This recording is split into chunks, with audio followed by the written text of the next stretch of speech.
Price திலாடுங்க. நீங்கள் subscribe பண்ண வேண்டாம், நீங்கள் லைக் கூட பண்ண வேண்டாங்க. பட் கர்த்தர் உங்களிடத்துல பேசுகிற இந்த வார்த்தையை ஃபியூ மினிட்ஸ் ஒதுக்கி கேளுங்க. என்னென்னா, சில நேரங்கள் பல மனிதர்கள் நமக்கு எதிராக வருவாங்க, பல மனிதர்களும் நமக்கு எதிராக வருவாங்க. ஈவன் தான் நம்ம ஃபேமிலி மெம்பர்ஸ் கூட நமக்கு எதிராக நிற்பாங்க. நம்ம உண்மையாக தான் இருந்திருப்போம், நம்ம அந்த இடத்துல எந்த தவறுமே செய்திருக்க மாட்டோம்.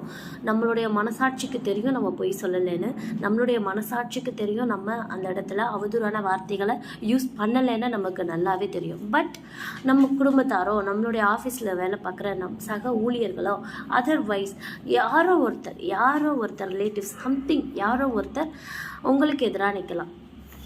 ஆனால் அவங்க நிற்கிற அந்த பர்சன் அவங்க ஃப்ளஷில் நிற்கலை, அந்த பர்சன் உங்களுக்கு எதிராக நிற்கலைன்னு உங்களுக்கு தெரியுமா? அது பிசாசு தான் உங்களுக்கு தெரியுமா? நான் ஏன் இதை சொல்கிறேன்னா, தாவீது சவுலுடைய வாழ்க்கையில் பார்த்தீங்கன்னா, சவுலுக்குள் ஒரு பொல்லாத ஆவி உட்புகுந்ததுக்கு அப்புறம் தான் தாவீதுக்கு விரோதமாக சவுல் எழுந்து போய் பல காரியங்கள் செய்தார். அதில் தாவீது சொல்லுவார், மரணத்துக்கும் எனக்கும் ஒரு அடி தூரம் தான் இருந்தது. அந்த அளவுக்கு தாவீது சவுலால் நெருக்கப்பட்டார். ஆனால் சவுல் தாவீதை நெருக்கலைங்க. சவுலுக்குள் இருந்த அந்த பொல்லாத ஆவி தான் டெஃபினட்டாக தாவீதை நெருக்குச்சு. ஏன்னா கர்த்தர் தாவீதின் மீது வைத்திருந்த அந்த திட்டம், தரிசனம் நிறைவேறக்கூடாது, அது டெஸ்ட்ராய் ஆகணும்.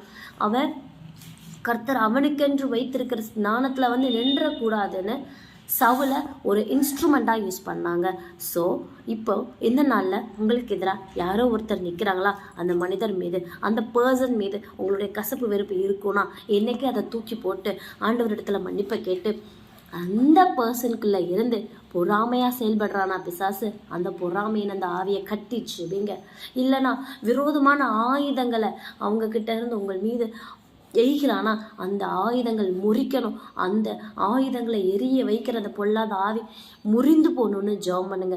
இப்படி உங்களுடைய காரியங்களை நீங்கள் ஆராய்ந்து அந்த பர்டிகுலர் பர்சன் மேலே உங்களுடைய வெறுப்பை, உங்களுடைய கோபத்தை காட்டாமல் அந்த பர்டிகுலர் பர்சனுக்குள்ளே இருக்கிற அந்த பொல்லாத ஆவி மேலே உங்களுடைய வெறுப்பை, உங்களுடைய கோபத்தை காட்டி பாருங்கள். டெஃபினட்டாக நீங்கள் பெரிய நன்மையை பெற்றுக்கொள்வீங்க. நீங்கள் கர்த்தர் உங்களுக்குன்னு வைத்திருக்கிற அந்த ஸ்நானத்துக்கு கொண்டு போய் நிற்க கர்த்தர் கட்டாயம் செய்வாருங்க. நீங்கள் ஒரு டைம் முயற்சி பண்ணி பாருங்களேன்.